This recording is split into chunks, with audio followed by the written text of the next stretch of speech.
A forgotten map of ancient roads spans the entire planet. These are not simple paths, but the remnants of a sophisticated global network. A discovery that challenges the very foundation of human history as we know it.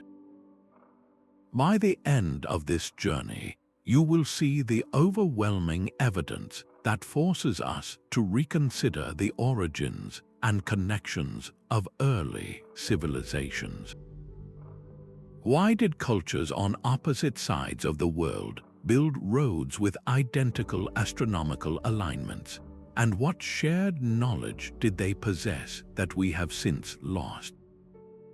How does the story written in stone and earth change your understanding of our collective past? The first clue emerged not from a single site, but from a pattern repeated across the globe. A researcher studying satellite imagery noticed something that defied conventional history. Ancient roadways in Peru, China, and Mesopotamia all shared an identical astronomical alignment, each one pointing directly to the rising point of the same star on the exact same day of the year.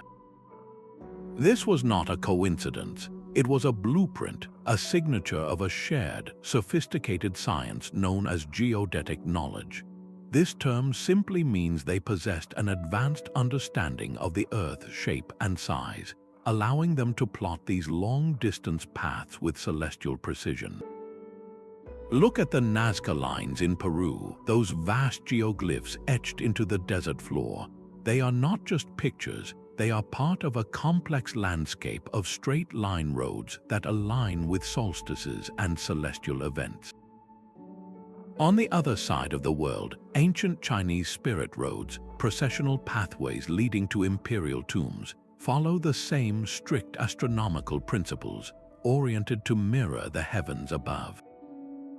The alignment of these structures, separated by vast oceans and seemingly impenetrable continents, points to a complex mathematical understanding. The builders were using principles of geometry that we would not formally rediscover for millennia. How could cultures with no known contact independently arrive at the same precise, non-intuitive solutions for mapping the Earth and the stars? The answer seems to point toward a shared source, a foundational knowledge that was somehow available to disparate civilizations. This global coordination suggests a forgotten chapter of human history, one where our ancestors were not isolated tribes but participants in a worldwide network of ideas, connected in ways we are only just beginning to comprehend. These roads lead directly to stone walls that should not exist. In the high Andes of Peru, the fortress of Sacsayhuaman presents a puzzle of almost impossible engineering. Its largest stones weigh more than 100 tons, yet they are cut with such geometric perfection that each block locks into its neighbors without any mortar. The joints are so tight you cannot force the edge of a piece of paper between them.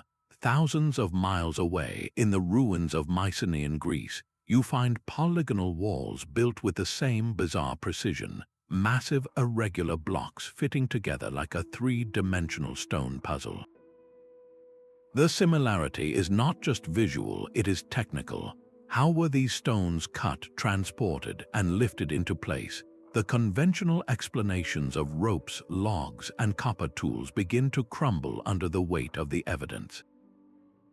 These are not just big rocks, they are feats of engineering that modern masons with diamond-tipped saws would find extraordinarily difficult to replicate. This points to something far more profound than isolated genius. The archaeologist Professor John Anthony West argued that these are the fingerprints of a mother culture, a lost civilization that possessed a sophisticated knowledge of stonework and shared it across the globe. Along these ancient roadways from Peru to Greece to Egypt, we find the same advanced techniques. Indigenous legends often speak of the methods used, not with pulleys and chisels, but with sound. Stories describe the stones becoming weightless, moved into place through the use of acoustic levitation, where specific vibrations could somehow negate gravity. Could this be more than myth? The very existence of these construction marvels along interconnected routes suggests a transfer of technology that our standard historical timeline cannot explain. We are looking at the remnants of a previously unrecognized epoch of human achievement, a time when builders across the world possessed a knowledge of materials and physics that we have since forgotten. These roads did not end at the coastline. The same sophisticated knowledge that charted straight paths across continents appears to have mastered the oceans, creating a global maritime network. For generations, the history we were taught described a world of isolated civilizations, but that story is rapidly unraveling. Consider the humble sweet potato. This staple crop, native to South America, was being cultivated across Polynesia centuries before European contact. Genetic evidence proves this was not a fluke of nature, but a transfer carried by people. At the same time, chicken bones found in Chile have been traced back to Polynesian origins. This points to deliberate, two-way voyages across the vast Pacific, journeys that would have required an advanced understanding of currents, stars, and navigation far beyond what we previously credited to ancient mariners. These were not accidental drifts but scheduled transoceanic routes. The evidence for these sea roads only grows more compelling. Along the coast of the Americas, archaeologists have uncovered artifacts that defy conventional timelines. In Olmec sites in Mexico, for instance, researchers have found artifacts inscribed with characters that bear a striking resemblance to ancient Chinese script. Meanwhile, confirmed Norse settlements like Elant's Ox Meadows in Newfoundland stand as permanent proof of European presence in North America around the year 1000. These scattered pieces form a coherent picture when viewed as stops along a worldwide web of travel and trade. Scholars like Gavin Menzies have even proposed that massive Chinese treasure fleets under Admiral Zheng. He mapped the globe in the early 15th century, long before Columbus or Magellan set sail. Whether or not every detail of that theory holds, the terrestrial roads we find inland often lead directly to ancient ports, suggesting a seamless connection between land and sea routes. The implications of this are staggering. If these maritime highways existed, then human migration and interaction were a global phenomenon much earlier than our history books claim. Cultures were not developing in pristine isolation, inventing the same complex ideas independently. They were trading goods, sharing knowledge, and exchanging genes across oceans we once thought were impenetrable barriers. This evidence of ancient seafaring does not just add a footnote to history, it rewrites the entire map of human exploration. It suggests a forgotten age of connectivity where the world was far smaller and far more interconnected than we ever dared to believe. The food on our ancestors' plates tells a story our history books have missed. We find the humble potato, a crop first cultivated high in the Andes Mountains, thriving on remote Polynesian islands centuries before any European ship could have carried it there. This is not an isolated curiosity but a profound clue. The global distribution of domesticated plants forms a map of its own, one that traces the same forgotten routes we see in stone and sea. How did maize, a grain native to the Americas, appear in ancient Indian and African soils? How did the bottle gourd, another American native, become a common tool across Africa and Asia in deep antiquity? The conventional explanation of random drift by ocean currents cannot account for the presence of specific, domesticated cultivars. These were not wild seeds that washed ashore. They were fully developed agricultural products that required human hands to plant, tend, and harvest. The work of botanist Dr. Carl L. Johannesson meticulously documents this phenomenon. he presented evidence of pre-Columbian maize in India and Africa, challenging the long-held belief that the crop was introduced solely by post-Columbus exchange. This suggests something revolutionary. Ancient voyagers were deliberately transporting live plants across oceans, carrying the very foundation of civilization in their hulls. This was not a haphazard transfer of goods, but a systematic exchange of agricultural knowledge. To successfully transplant a crop like maize, you need to bring more than just the seeds. You need to bring the entire cultural package, the understanding of when to plant, how to irrigate, and how to process the harvest. The global spread of these specific plants implies a network of sustained contact, a series of routes used for transferring the technology of survival itself. This points to a level of international cooperation in deep antiquity that we scarcely acknowledge. Imagine the planning and communication required to share such vital resources across continents. It reveals a world where distant cultures were not strangers, but partners in a shared project of building civilization, connected by pathways that carried not just traders, but the very seeds of our common future. A symbol carved into a Mesopotamian clay seal appears again on a stone monument in Central America. This is not an isolated curiosity, but a pattern repeated across the world. As we follow these ancient roads, we find that the very words and symbols used by disparate cultures bear a family resemblance that defies the idea of independent development. The same core myths, the same glyphs for sun and star, and the same archetypal figures emerge from the archaeological record on opposite sides of the globe. Linguists like Dr. Clyde Winters have presented compelling evidence linking the writing system of the Olmec civilization in Mexico to Manding scripts from West Africa. The similarities are not superficial. They extend to specific logograms and syntactic structures, suggesting a transfer of a complete written language across the Atlantic. How could such a complex system travel without direct and sustained contact? The answer seems to lie in the very roads and sea lanes we have been tracing. These were not just trade routes for moving obsidian or pottery, they were information superhighways. Along them traveled storytellers, priests, and scholars, carrying the foundational ideas of civilization. We see this most clearly in the universal symbols that transcend geography. The spiral, representing cosmic energy and the journey of the soul, is found in the rock art of Ireland, the temples of Malta, and the petroglyphs of the American Southwest.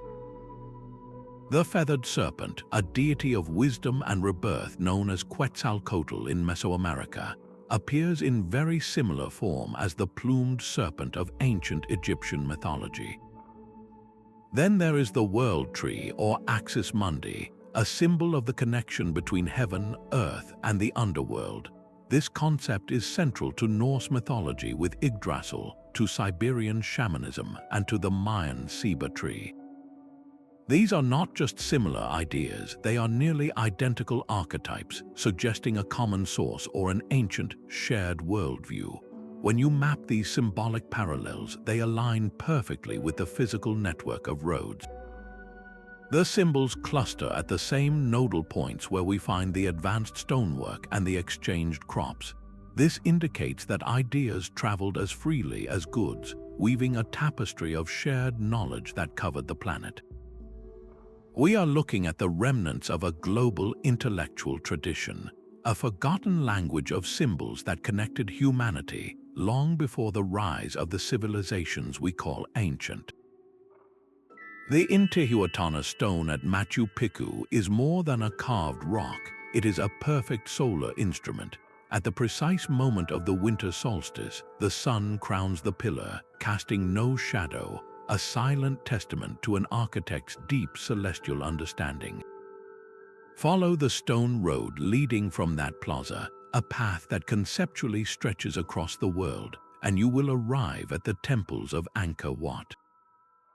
Here, along a grand processional causeway, you find structures precisely aligned to capture the equinox sun, framing it perfectly within a temple gateway. These are not isolated shrines, they are nodes in a global network of astronomical observatories. The roads connecting them are not just for travel, they are sight lines etched into the earth pointing toward the heavens. The work of astrophysicist Dr. Giulio Magli reveals the stunning precision of these alignments.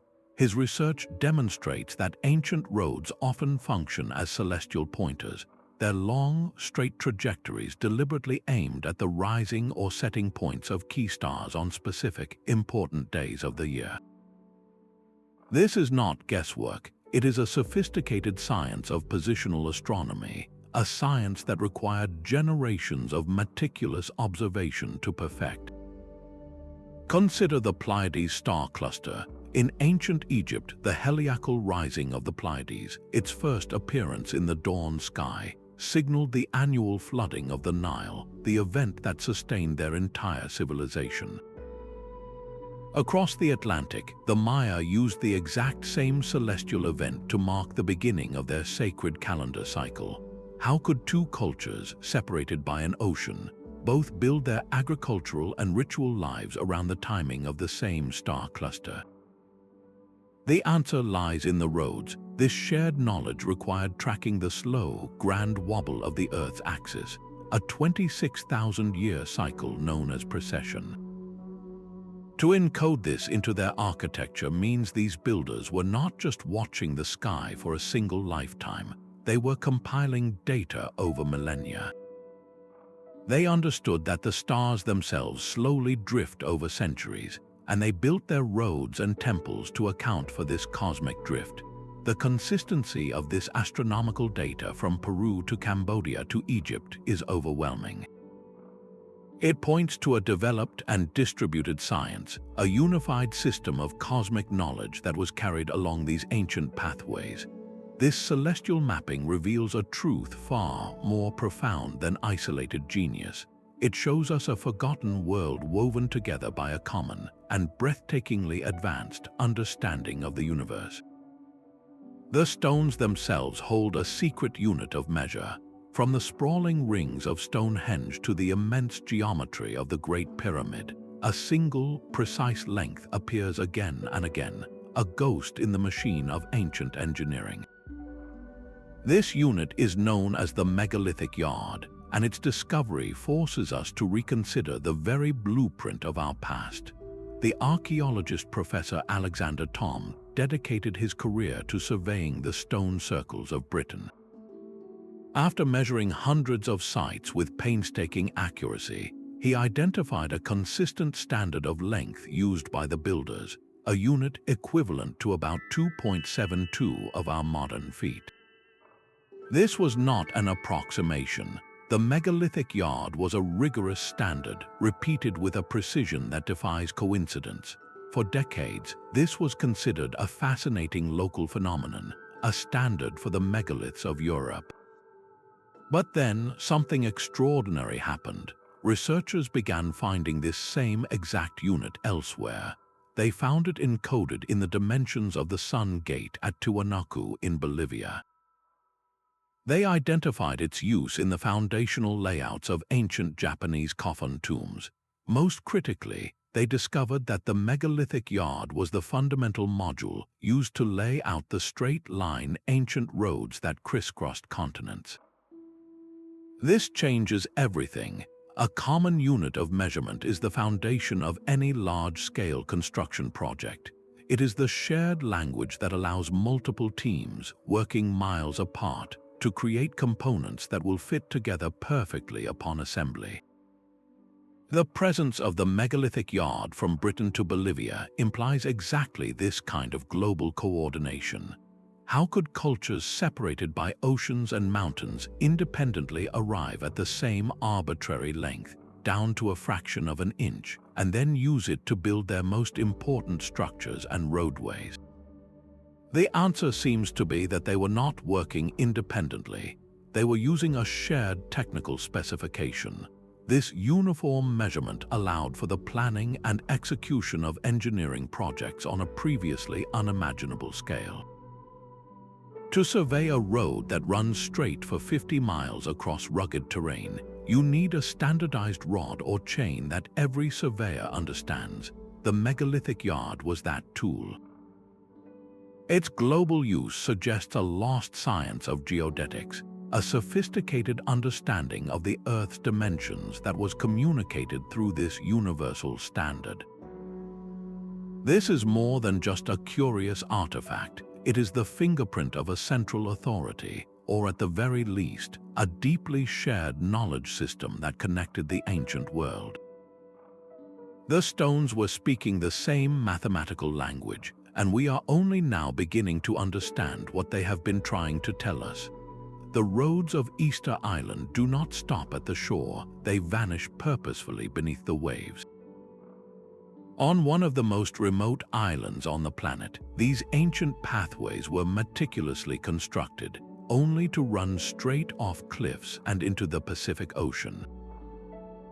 This is not a case of abandoned construction, but a deliberate design that challenges our most basic assumptions about travel and connection. Why build a road that goes nowhere a cart can follow? The conventional answer points to the transport of the massive Moai statues. Anthropologist Dr. Paul Bond studied these very roads, noting their worn, concave surfaces that suggest the repeated dragging of enormous weights. Yet this practical explanation does not fully account for the roads that lead directly into the sea, or the ones that climb to the highest peaks of the island, far from any quarry. This is where we must look to other cultures for a clue. In the Andes, the Inca built the Capac Ñan, a vast network often called the Royal Road. While it was used for moving armies and goods, its primary purpose was deeply spiritual, a sacred pathway for pilgrimage and ceremonial processions that connected holy sites. Similarly, in ancient Egypt, the grand causeways leading to pyramids were not public thoroughfares. They were processional ways for the deceased pharaoh's spirit to ascend to the stars. The roads themselves were considered a conduit for divine energy. Could the purpose of the Easter Island roads be a fusion of the practical and the profound? The paths were used to move the Moai, yes, but the act of moving the ancestor statue was itself a sacred ritual.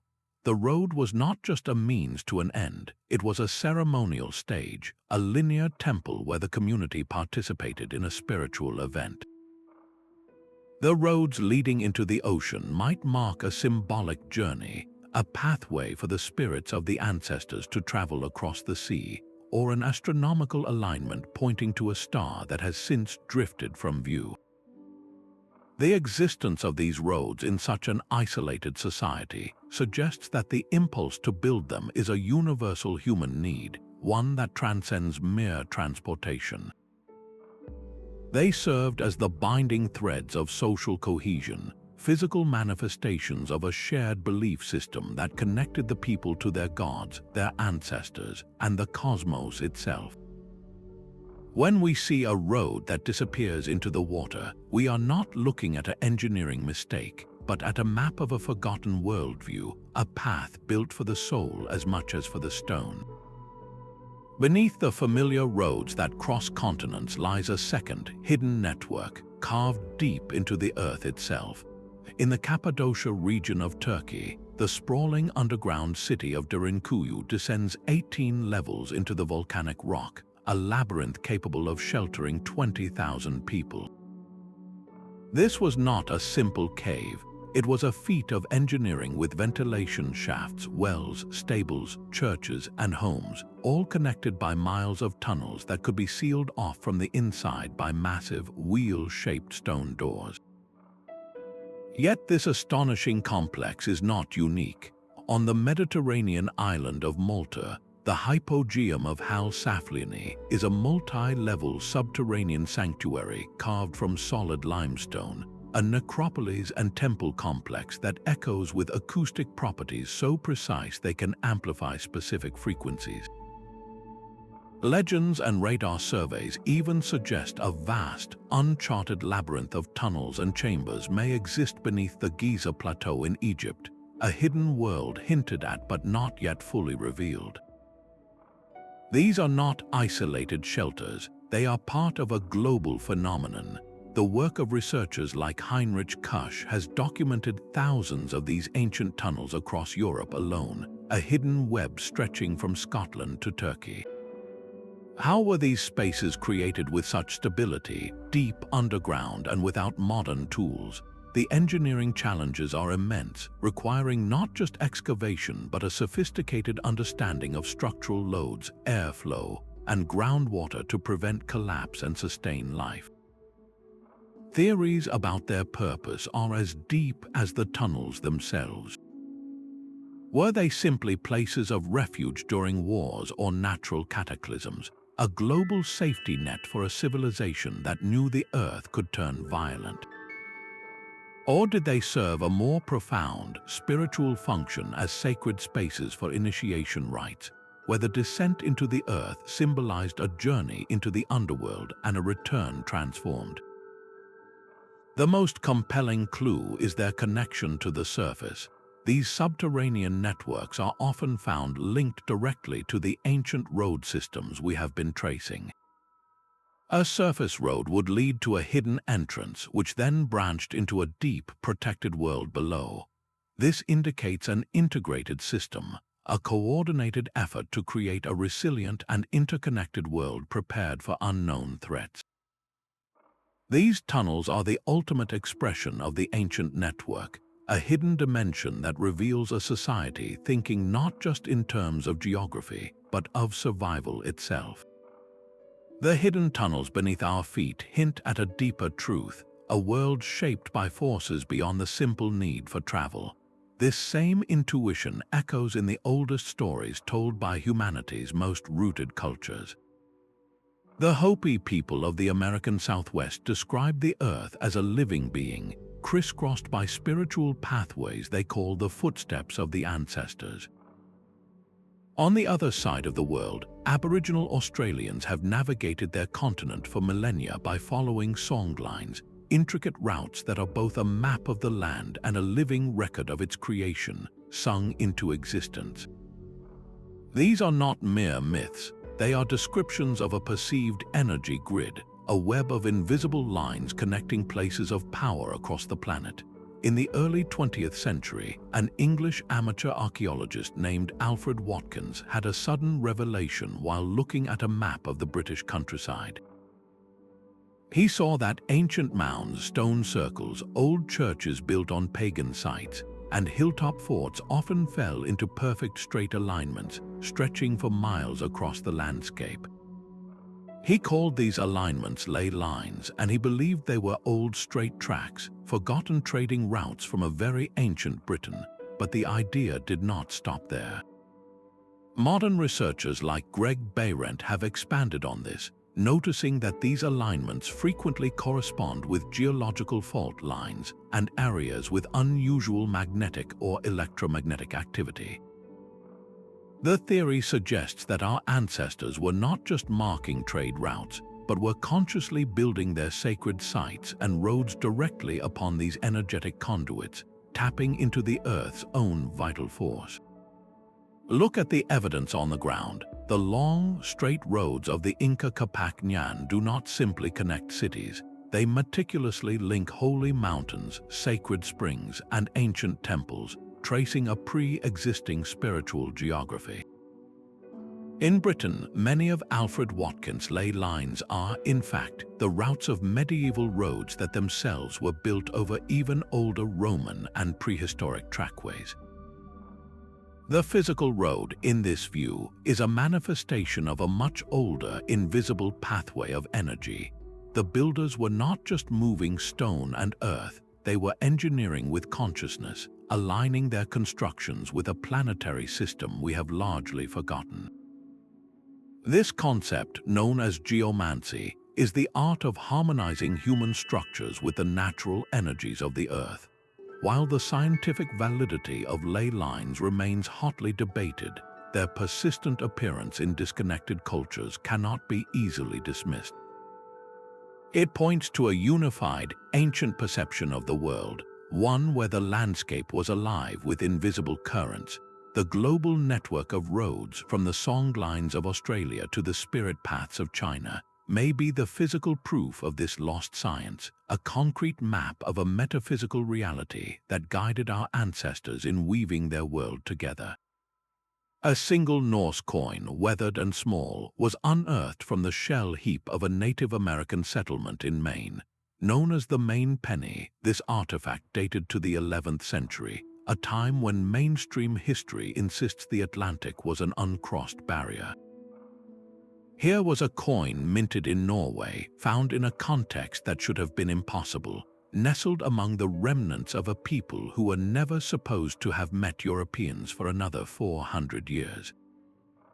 This is not an isolated mystery. Across North America, other perplexing objects emerge from the soil. In Tennessee, the Bat Creek stone was discovered in a burial mound, its inscription bearing a striking resemblance to Paleo-Hebrew script, potentially placing an Old World language in pre-Columbian America. Further west, in the dry earth of Texas, Roman coins have been found, their imperial profiles staring out from a landscape they should never have reached. These are not hoaxes in the traditional sense, though skepticism always follows. The Maine penny was excavated by professional archaeologists from a clearly dated layer. The Bat Creek stone was found in a sealed archaeological context, its inscription debated for over a century. Each of these out-of-place artifacts, or OOP arts, presents a puzzle that conventional timelines struggle to solve. When you plot their locations on a map, a fascinating pattern emerges. They are often found near the termini of ancient roadways or along the river systems that served as natural extensions of those land routes. They are the lost possessions, the traded goods, the tangible proof of travelers who followed these paths. A Norse trader, part of an expedition far beyond the accepted settlement in Newfoundland, might have bartered that coin for valuable furs. A seafaring merchant from the Mediterranean, their ship blown off course or following a known, secret map, could have carried those coins inland. These objects are the material evidence, the breadcrumbs left behind by a global network in operation. The resistance to these finds is not just about academic caution, it is about a fundamental rewriting of our story. Each anomalous artifact is a direct challenge to the model of isolated cultural development. They force us to ask if our history is a collection of separate threads, or a single, interconnected tapestry whose true pattern we are only now beginning to see. This global network, for all its brilliance, possessed a profound and fatal weakness. Around the year 1200 BCE, a series of catastrophic collapses rippled across the ancient world. The great Mayan cities of Central America were abandoned to the jungle. The bustling, orderly metropolis of Mohenjo-Daro in the Indus Valley fell silent. On the island of Crete, the vibrant palaces of the Minoans were left in ruins. These were not isolated tragedies. Each of these cultures was a master of the road, their societies woven together by the very pathways that had given them strength.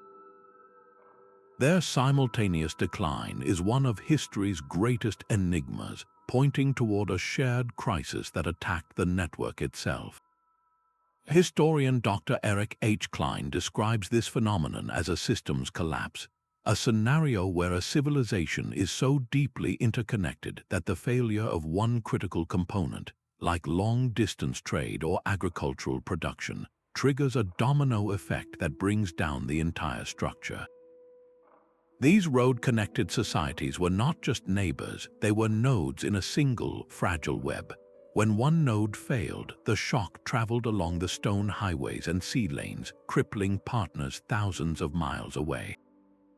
The trigger for this cascading failure appears to have been climate.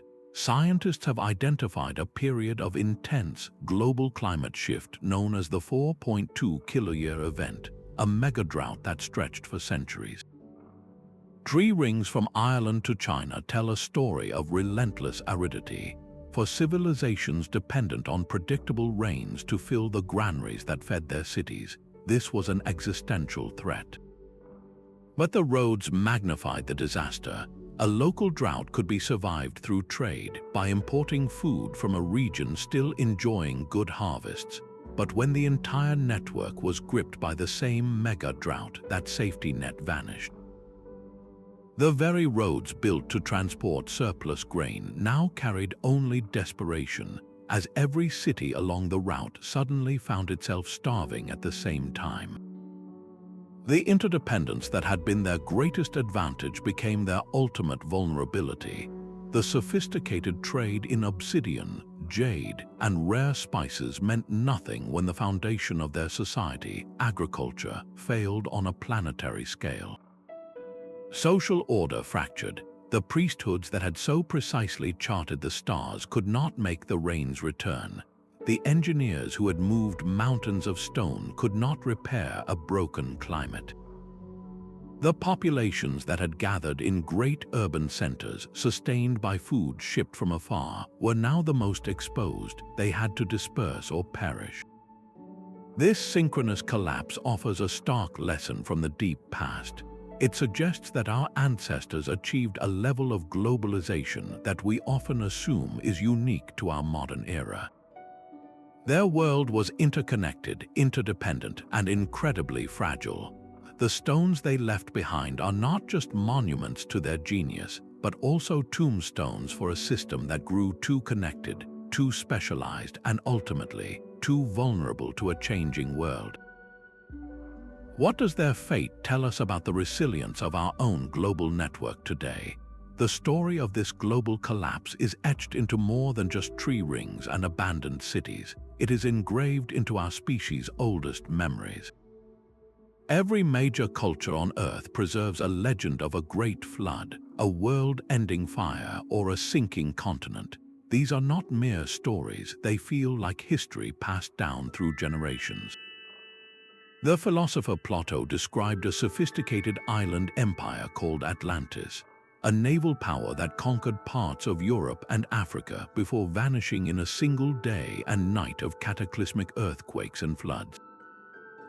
On the other side of the world, Polynesian oral traditions speak of a vast Pacific continent named Mu or Lemuria, a land of high civilization that was swallowed by the ocean.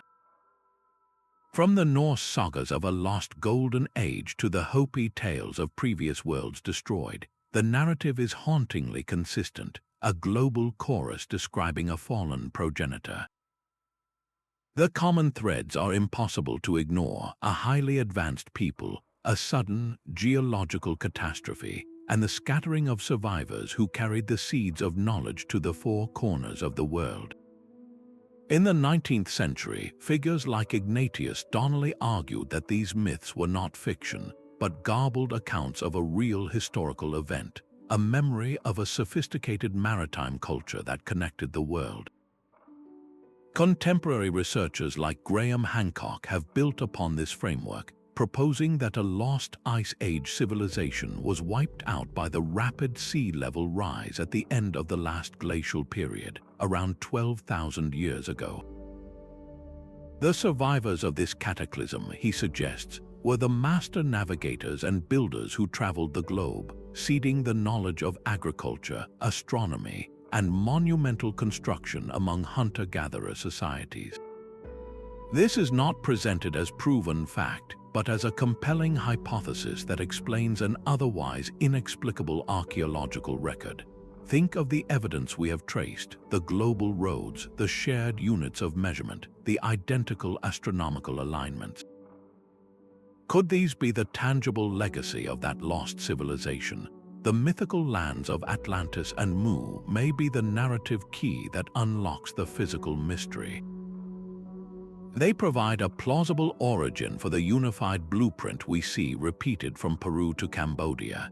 If a single, advanced society did indeed map the planet and establish the first global network, Its sudden disappearance would explain why that foundational knowledge appears fully formed in subsequent cultures, yet its source was forgotten, remembered only in epic poetry and sacred stories.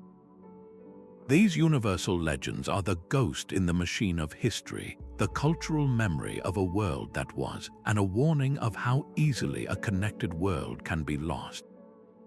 From the air, the Nazca Desert reveals its secrets. Etched into the barren plateau are colossal figures of a hummingbird, a spider, and a monkey, so immense they can only be fully comprehended from high above the ground.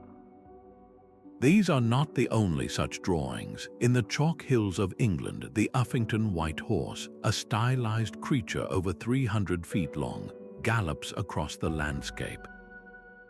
In the California desert, the blithe intaglios depict giant human figures and spirals, scraped into the dark desert pavement to reveal the lighter soil beneath. These massive geoglyphs scattered across the globe are not random acts of art. They are consistently found near the termini or along the routes of the ancient road networks we have been tracing, suggesting they were integral parts of that system. One compelling theory, supported by researchers like Professor Persis Clarkson, posits that these lines and figures served as ritual pathways. The Nazca lines, for instance, are not just images, they are physical trails. People would have walked these lines in ceremonial processions, transforming the entire desert into a vast outdoor temple whose full design was meant for the gods in the sky, not for human eyes at ground level. The act of walking the geoglyph was the ritual itself, a spiritual journey mapped onto the earth. Yet another, more speculative idea wonders if these giant markers served a navigational purpose. Could they have been landing beacons or directional signals for something or someone traveling through the air? This theory, while captivating, struggles with a fundamental question. If the builders themselves could not fly, why create signs that only a flyer could read? The more plausible explanation lies in celestial navigation. Many of these geoglyphs align with solar and lunar events. The Uffington white horse, for example, is positioned so that from a specific vantage point on the nearby ancient Ridgeway path, it aligns with the moon's most extreme rising point in its 18.6-year cycle. The geoglyph becomes a permanent clock in the landscape, a confirmation for travelers that they are on the correct path and that the cosmic order is being maintained. These land drawings were a universal language written in earth and stone. They transformed the very ground beneath their feet into a communicative and sacred map. A traveler following a straight road across the barren Nazca Plain would find reassurance in the giant spider, knowing it marked a place of ceremony or a specific astronomical alignment. A pilgrim walking the ancient trackway above Uffington would see the white horse and understand its connection to the lunar cycle. This shared practice of creating monumental land art reveals a unified intention to make the landscape itself legible, to encode it with meaning that reinforced the spiritual and practical purpose of the roads. These were not just pictures, they were the signposts of an ancient world, guiding not only the feet of travelers but also their minds, connecting them to a cosmos they believed was intimately woven into the fabric of the earth. These ancient roads were engineered to dance with the earth. High in the Andes Mountains, along the spine of the Inca Empire, the Capacñan roadway system scales sheer cliffs and traverses deep valleys in one of the most seismically active regions on the planet. Modern highways here buckle and crack under the force of earthquakes, yet these stone-paved paths have endured for 1,000 years. The secret lies not in resisting the Earth's movement, but in accommodating it. The builders employed a technique now known as flexible masonry. Instead of locking stones together with rigid mortar, they shaped each block into a complex polygonal puzzle. When the ground shakes, these interlocking stones shift and settle, absorbing the energy and then settling back into place, a brilliant seismic dampening system carved from rock. This was not guesswork. It was a sophisticated understanding of dynamic loads and structural integrity, principles modern engineering has only formalized in the last century.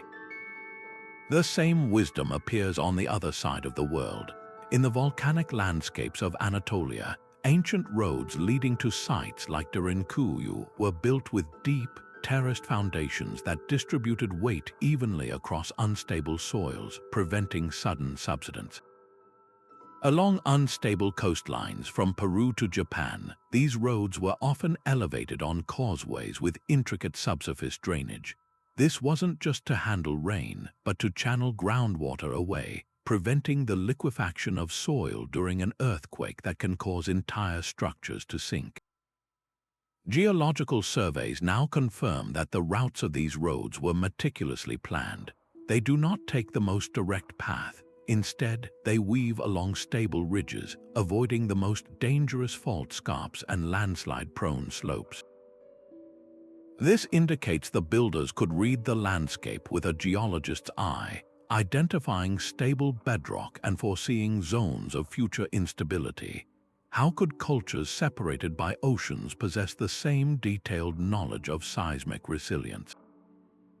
The answer points to a hard-won, shared body of knowledge, compiled over centuries of observing how the Earth moves. They learned which construction techniques failed and which ones endured, and this empirical data became a global standard, communicated along the very roads they built. We are only now relearning these lessons as modern engineers study these ancient pathways to design more resilient infrastructure. The durability of these roads is a silent testament to a forgotten science of survival, a profound wisdom written in stone that has outlasted empires. These stone pathways were also arteries for the most vital resource of all, fresh water. If you trace the route of a Roman road, you will frequently find it shadowed by the graceful arc of an aqueduct or leading directly to a revered spring, a site considered sacred. This was not a coincidence of geography, but a deliberate design principle found across the ancient world. In the highlands of Persia, an intricate network of underground canals known as qanats tapped into mountain aquifers, channeling water for miles across arid plains to support cities and farmlands. These remarkable feats of engineering were not isolated. They were connected by roads that allowed engineers access for maintenance, and that linked the communities who depended on this life-giving flow. Far across the globe, the Maya of Mesoamerica built their own straight, raised causeways called sakbiob. These white roads, paved with limestone, often have a clear and purposeful destination, leading directly to cenotes. These are deep, natural sinkholes that expose the groundwater, serving as the only reliable water source in a region without rivers. The road did not just happen to pass by the well was the reason for the road. This reveals a profound truth about these networks. Their primary function was not merely to move people, but to bind communities to their water supply. The engineering knowledge required for this was staggering. To build a qanat, Persian engineers had to first locate a water-bearing layer deep within a mountain, then dig a series of vertical shafts at precise intervals for ventilation and debris removal, all while maintaining a gentle, consistent slope for the underground tunnel so the water would flow by gravity alone over vast distances. This is sophisticated hydrology, a science of water that allowed civilizations to flourish in the most challenging environments. From the qanats of Persia to the cenote roads of the Maya, we see a global pattern of civil planning where transportation and water infrastructure were a single, integrated system. The road was the lifeline that ensured a settlement could survive, and the spring or well was the beating heart that the lifeline connected to. This global emphasis points to a forgotten holistic wisdom, an understanding that to build a lasting society, you must first master the art of guiding water, and then build your paths to follow its course. One of the most perplexing contradictions lies along the perfectly paved roads of the Inca. These were not rough trails, but masterfully engineered highways, wide and smooth enough for a chariot to roll with ease. Yet the wheel, a cornerstone of Eurasian technology, was entirely absent from their transportation system. We find small, wheeled animal figurines crafted as children's toys, proving the concept was known, but it was never scaled up for practical use on the very roads that seemed to beg for it. This is not an isolated anomaly, but a global pattern that forces us to question everything we assume about technological progress. Why would a culture brilliant enough to move 100-ton stones not harness the simple efficiency of the wheel? One prominent theory points to a lack of suitable draft animals. In the Americas, there were no horses, oxen, or donkeys to pull heavy carts. The largest beast of burden was the llama, an animal too small and weak for such labor. Without a powerful animal to pull it, a large wheeled cart may have been seen as impractical, a solution in search of a problem. Other explanations delve into the cultural realm. Perhaps the wheel was considered sacred or profane, its circular motion reserved for ritual objects rather than mundane travel. The primary purpose of these roads may have been entirely different from what we imagine. The Inca Capac Ñan was as much a spiritual artery as a physical one, designed for solemn processions, for runners carrying messages, and for the steady, single-file tread of llama caravans. The road was a linear ceremonial space, not a high-speed freeway. This stands in stark contrast to the wheel-obsessed cultures of Rome and Mesopotamia, where roads were explicitly built to move armies and trade goods on wheels. The divergence highlights a fundamental cultural choice. It suggests that technological adoption is not inevitable, but is shaped by a society's unique needs, beliefs, and environment. The Inca solution, a network of relay runners who could cover 200 miles a day, was in many ways more efficient for their mountainous terrain than a wheeled vehicle would have been. This mystery ultimately challenges our modern, progress-obsessed lens. We see a smooth road and instinctively think of wheels, equating that invention with advancement. But the builders of these global pathways may have possessed a different wisdom.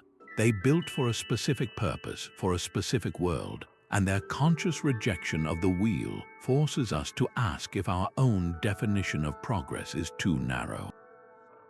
What other efficient, elegant solutions have we overlooked because we are so firmly on the wheeled path? Our very blood carries the memory of these stone pathways. When you place a map of the ancient global road network over a chart of human genetic migration, the lines begin to merge into a single, stunning story of movement. The emerging field of population genetics is now providing a kind of biological validation for the roads we have been tracing across the landscape. Our DNA, passed down through countless generations, acts as a living archive, recording the journeys our ancestors took tens of thousands of years ago. The work of geneticists like Dr. Spencer Wells, through initiatives like the Genographic Project, has traced the epic exodus of modern humans out of Africa. The paths they have mapped, using markers in mitochondrial DNA and the Y chromosome, do not show a random, aimless wandering. In many critical regions, these genetic highways align almost perfectly with the routes of the ancient roads we find on the ground. It is as if our ancestors were following a script written into the earth itself, their footsteps etching pathways that would later be paved in stone. A powerful example of this synergy is found in Haplogroup X. This is a specific genetic lineage, a branch on the vast human family tree. Its distribution is a profound puzzle. We find Haplogroup X present in populations across Eurasia, from the Middle East to Europe, but we also find it among several indigenous groups in North America. For a long time, this was a major anomaly for the conventional model of the peopling of the Americas, which suggested a single migration across the Bering Land Bridge. The presence of Haplogroup X on both sides of the Atlantic suggests a more complex story, one of multiple migrations or sustained contact. When you plot the locations of these North American Haplogroup X populations, they are often situated near the termini of ancient transcontinental roadways or along major river systems that served as natural extensions of those routes. This is not a coincidence. It suggests that the people who carried this specific genetic marker were among the travelers who used this global network, moving across continents and leaving their biological signature along the way. The roads were not just facilitating the trade of goods, they were enabling the migration of people and the mixing of their genes. This genetic evidence pushes the timeline for the use of these routes back much further than we might have assumed, deep into the shadowy epochs of prehistory. The stones and the stories written in our cells are telling the same tale. The ancient road network was not an isolated phenomenon of a single advanced culture, but rather the physical infrastructure for the great human journey itself, a system used and expanded over thousands of years. Our own bodies may be the final and most personal piece of the puzzle. Deep in the Cambodian jungle, a technological miracle is unfolding. From the silent void of space, satellites are scanning the Earth with lasers, a method known as LIDAR. This technology allows researchers to digitally strip away the dense vegetation that has hidden the land for centuries. When the forest canopy is removed in the digital model, the ground beneath reveals a breathtaking secret. An entire city emerges, a sprawling urban landscape of roads, canals, and temples that was completely invisible to ground surveys. This is the work of archaeologists like Dr. Damien Evans and the Cambodian Archaeological LIDAR initiative. Their lasers have not just found a few new ruins, they have uncovered a complete metropolitan area around Angkor Wat, a city so vast it redefines the Khmer Empire. It was not a collection of isolated temples, but a connected network of districts linked by precise, straight roads and canals, a complex system of urban planning on a scale that rivals modern cities. This discovery in Cambodia is just one example of a global revolution. The same LIDAR technology is peering into the heart of the Amazon rainforest, revealing enormous geometric earthworks and extensive roadways that connect settlements across thousands of miles. In the Sahara Desert, satellite radar is mapping the ghostly outlines of ancient river systems, and along their banks, the roads of lost civilizations are coming into focus. These are not isolated paths but interconnected grids. The true scale of development is staggering, dwarfing all previous estimates. We are discovering that these networks were not just regional, they were continental in scope, weaving together landscapes we once thought were empty wilderness. This technological leap is providing the undeniable hard data that has long been missing. It is one thing to speculate about a global network based on a few scattered ruins, but it is another entirely to have a satellite map that shows 100 miles of straight road running through impenetrable jungle, a road that clearly connects two major cultural centers. This is the evidence that is forcing a profound reevaluation within mainstream archaeology. The satellite's eye offers a perspective our earthbound ancestors could never have had, and it is showing us that they built a world far more complex, connected, and ambitious than we ever gave them credit for. The old man's voice carries the dust of the mountains as he speaks of the Quhapak Nyan. He does not describe a ruin, but a living ancestor, a road that breathes with the memory of 1,000 journeys. This is a truth written not in stone, but in story, passed from one generation to the next with the same care one would use to preserve a sacred flame. This living memory is not unique to the Andes. Across the world, the rhythmic steps of millions of pilgrims on Spain's Camino de Santiago follow a path etched by faith over 1,000 years. On the Japanese island of Shikoku, a circular pilgrimage connects 88 temples, a spiritual circuit walked by monks and seekers for centuries. These are not just tourist trails, they are the same roads maintained by an unbroken chain of human devotion. The rituals performed along these routes are like keys. A song sung at a specific shrine along the Via Francigena, the ancient road from Canterbury to Rome, might encode the location of a forgotten spring. A story told by a Native American elder about a star that guided their ancestors along a desert path could preserve an astronomical alignment that modern archaeologists have only just detected with satellites. The oral tradition is a vast, unrecorded library of practical and spiritual knowledge, a data stream that has been running continuously since the roads were first built. When a community walks the same path year after year, century after century, they are not just remembering, they are reenacting the original purpose. The physical journey becomes a metaphor for an inner transformation, a concept that was likely the very heart of these ancient networks. The persistence of these pilgrimages suggests the original builders understood that a road's ultimate value was not in where it went, but in who you became by walking it.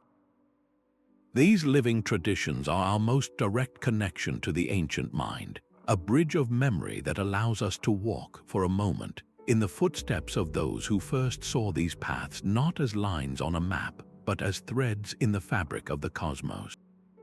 The carbon-dated stones of Göbekli Tepe whisper a truth that shatters our historical timeline. This sprawling complex of carved pillars in Turkey, dated to 9,600 BCE, was built by people we have always labeled as primitive hunter-gatherers.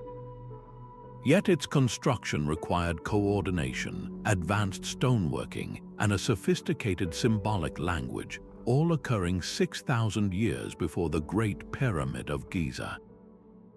This single site forces a profound question. If they were capable of this, what else were they building? The global network of roads, with its shared engineering and astronomy, suddenly cannot be confined to the familiar ages of bronze and iron.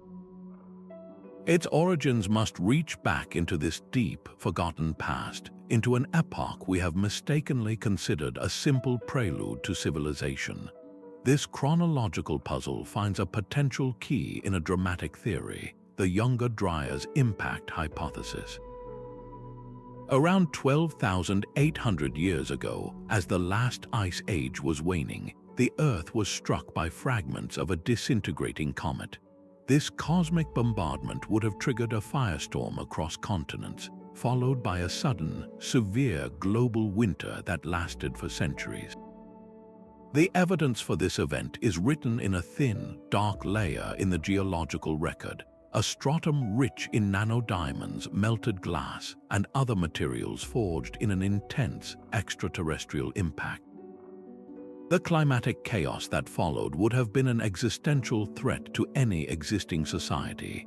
Rising sea levels would have drowned coastal settlements, while the abrupt return to Ice Age conditions would have decimated agriculture and shattered the fragile trade networks that held a complex world together. This cataclysm could have been the Great Reset, erasing a global civilization from the map and from memory, leaving only its most durable creations, the roads and the megaliths, as ghostly remnants for survivors to later find and wonder at. If this hypothesis holds, then the cradle of civilization was not a single river valley in Mesopotamia. It was the entire planet, a connected world that achieved a high level of sophistication only to have its progress violently interrupted. The roads we are discovering are not the beginnings of human complexity, but the scattered wreckage of its first peak. This demands a fundamental paradigm shift in how we view our past. We must move from a model of recent, linear progress, where humanity slowly climbed from savagery to civilization, to one that acknowledges ancient complexity and cyclical collapse. Our timeline is not just missing a few pages, it is missing an entire volume. The evidence carved into the earth suggests that the story of human achievement is far older, far more interconnected, and ultimately, far more fragile than we have ever allowed ourselves to believe. So the evidence converges from the celestial stones of Machu Picchu to the genetic echoes in our blood, painting a portrait of a world that was never truly silent or separate. This intricate web of ancient roads reveals a humanity far more curious, capable, and connected than our traditional histories dared to suggest. We are not looking at the scattered, independent sparks of civilization, but at a single, slow-burning fire of knowledge that was carefully tended and passed along global pathways. This grand network stands as a testament to a forgotten epoch of collaboration, where the drive to explore and build was a shared human enterprise. It forces us to reconsider the very nature of human potential, challenging the linear story of progress we have clung to for so long. What if our greatest achievements are not recent inventions but rediscoveries? The implications ripple outward, touching not just our past but our future. If our ancestors could achieve such global integration with simpler tools, what does that say about our own capacity for connection today? This is more than an archaeological puzzle. It is a mirror held up to our own civilization, asking us what we might build and what, in turn, we might leave behind for the explorers of a distant future to one day uncover. Let this new understanding of our deep past inspire a fresh perspective on our shared journey. If this vision of an interconnected ancient world has reshaped your view of history, we would love to hear your reflections in the comments. For more journeys into the forgotten corners of our past, be sure to subscribe.